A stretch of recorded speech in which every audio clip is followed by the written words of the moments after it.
ಪುತ್ತಿಲ ಪರಿವಾರ ಸೇವಾ ಟ್ರಸ್ಟ್ನ ಅಧಿಕೃತ ಲೋಗೋವನ್ನು ದುರುಪಯೋಗಪಡಿಸಿಕೊಂಡು ಟ್ರಸ್ಟ್ನ ಸಂಚಾಲಕರಾದ ಅರುಣ್ ಕುಮಾರ್ ಪುತ್ತಿಲ ಅವರ ಕುರಿತು ಫೇಸ್ಬುಕ್ನಲ್ಲಿ ಮಾನಹಾನಿಕರ ಹಾಗೂ ಸುಳ್ಳು ಮಾಹಿತಿ ಹಂಚಲಾಗಿದೆ ಎಂದು ಆರೋಪಿಸಿ ಇಬ್ಬರು ವ್ಯಕ್ತಿಗಳ ವಿರುದ್ಧ ಪುತ್ತೂರು ಪೊಲೀಸ್ ಠಾಣೆಯಲ್ಲಿ ದೂರು ದಾಖಲಿಸಲಾಗಿದೆ. ದೂರಿನಲ್ಲಿ ಟ್ರಸ್ಟ್ನ ಹೆಸರು ಮತ್ತು ಅಧಿಕೃತ ಲೋಗೋವನ್ನು ಅನುಮತಿ ಇಲ್ಲದೆ ಬಳಸಿಕೊಂಡು ಸಾಮಾಜಿಕ ಜಾಲತಾಣದಲ್ಲಿ ತಪ್ಪು ಮಾಹಿತಿ ಹರಡಲಾಗಿದೆ ಎಂದು ಆರೋಪಿಸಲಾಗಿದೆ. ಈ ಬಗ್ಗೆ ಕಾನೂನು ಕ್ರಮ ಕೈಗೊಳ್ಳುವಂತೆ ಪೊಲೀಸರಿಗೆ ಮನವಿ ಸಲ್ಲಿಸಲಾಗಿದೆ. ಅರುಣ್ ಕುಮಾರ್ ಪುತ್ತಿಲರು ಕಳೆದ ಬಾರಿ ವಿಧಾನಸಭಾ ಚುನಾವಣೆಯಲ್ಲಿ 2ನೇ ಸ್ಥಾನ ಪಡೆದಿರುವ ಬಗ್ಗೆ ಫೇಸ್ಬುಕ್ನಲ್ಲಿ ಶರತ್ ಗೌಡ ಎಂಬ ವ್ಯಕ್ತಿ ಹೆಸರಿನಲ್ಲಿ ಅರುಣ್ ಕುಮಾರ್ ಪುತ್ತಿಲ ಅವರ ಫೋಟೋ ಹಾಕಿ ಮತ್ತು ಪುತ್ತಿಲ ಪರಿವಾರ ಟ್ರಸ್ಟ್ನ ಲೋಗೋ ಹಾಕಿ ಕಣಕಣದಲ್ಲೂ ಕೇಸರಿ ಅಣ್ಣನಿಗೆ ಜೈ ಎಂದು ಹಾಗೂ ಫೋಟೋದಲ್ಲಿ ನಮ್ಮ ಮೊದಲ ಆದ್ಯತೆ ದುಡ್ಡು, ನಮ್ಮ ಕೊನೆಯ ಆದ್ಯತೆಯೂ ಕೂಡ ದುಡ್ಡು ಮಾಡುವುದು ಎಂದು ಬರೆಯಲಾಗಿತ್ತು.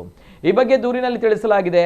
ಮತ್ತೊಂದು ಪ್ರಕರಣದಲ್ಲಿ ಪ್ರವೀಣಾಚಾರ್ಯ ಎಂಬ ವ್ಯಕ್ತಿ ಹಿಮಾಲಯಕ್ಕೆ ಹೋಗಿ ತಪಸ್ಸು ಮಾಡಿದರೂ ಕೂಡ ಗೋಮುಖ ವ್ಯಾಘ್ರನಿಗೆ ಸಿಗಲ್ಲ, ಅವ ದುಡ್ಡು ಮಾಡೋಕೆ ನಿಲ್ಲೋದು ಎಂದು ಮಾನಹಾನಿಕರ ಕಮೆಂಟ್ ಮಾಡಿದ್ದು, ಈ ಕಮೆಂಟ್ ಸಾರ್ವಜನಿಕರಲ್ಲಿ ತಪ್ಪು ಅಭಿಪ್ರಾಯ ಉಂಟು ಮಾಡುವ ಉದ್ದೇಶದಿಂದ ಹಾಕಿದ್ದು, ಇದರಿಂದ ಅರುಣ್ ಕುಮಾರ್ ಪುತ್ತಿಲ ಅವರ ಘನತೆ ಮತ್ತು ಪ್ರತಿಷ್ಠೆಗೆ ಧಕ್ಕೆ ಉಂಟು ಮಾಡಿದೆ. ಇಬ್ಬರು ಆರೋಪಿತರ ವಿರುದ್ಧ ಸೂಕ್ತ ಕಾನೂನು ಕ್ರಮ ಕೈಗೊಳ್ಳುವಂತೆ ಪುತ್ತಿಲ ಪರಿವಾರ ಒತ್ತಾಯಿಸಿದೆ.